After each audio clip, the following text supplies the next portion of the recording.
Today I want to talk about two things, and the first topic is the day one patch that will change quite a few things about The Division. And second up, I want to talk about the recent graphics comparison video that I made, which I took down after a couple of days, but now I brought it back up.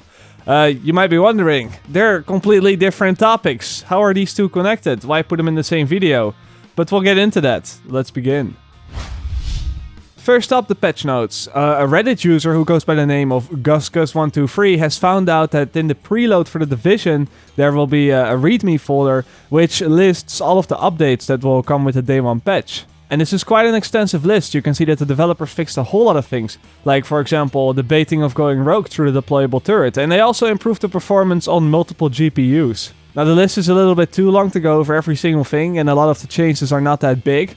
So if you want to read it for yourself, I will leave a link in the description. But what I do want to talk about is that they also list that they have some graphical improvements. For example, they have improved car window reflections, and they fixed some missing volumetric lights on traffic lights.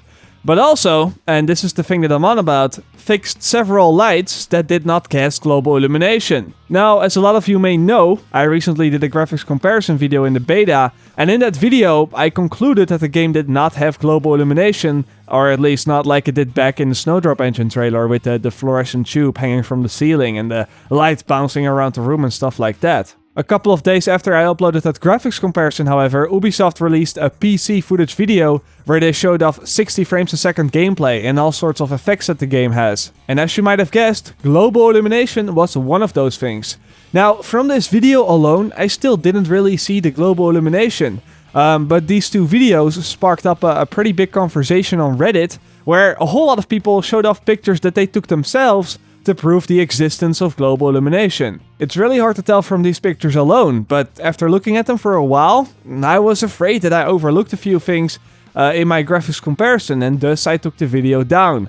It would be pretty unfair towards the developers to say that global illumination has been completely removed if I was just too stupid to see it on the places or at the light sources where it is actually present. And so the graphics comparison video was down for about a week.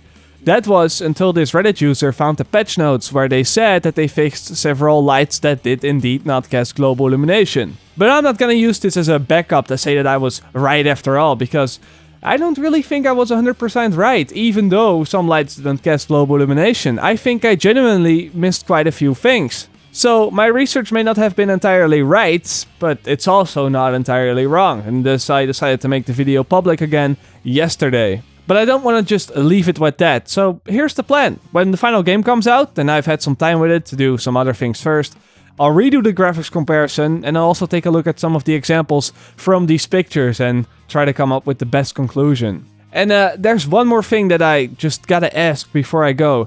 Does anyone want me to do a video about the Season Pass and the Year 1 DLC? I know a lot of people have been asking me about it, but I feel like I'm kinda late at this point, so I don't really know. But yeah, as always, I hope you enjoyed today's video. I will see you guys later, or like they say in the Netherlands, zie je later!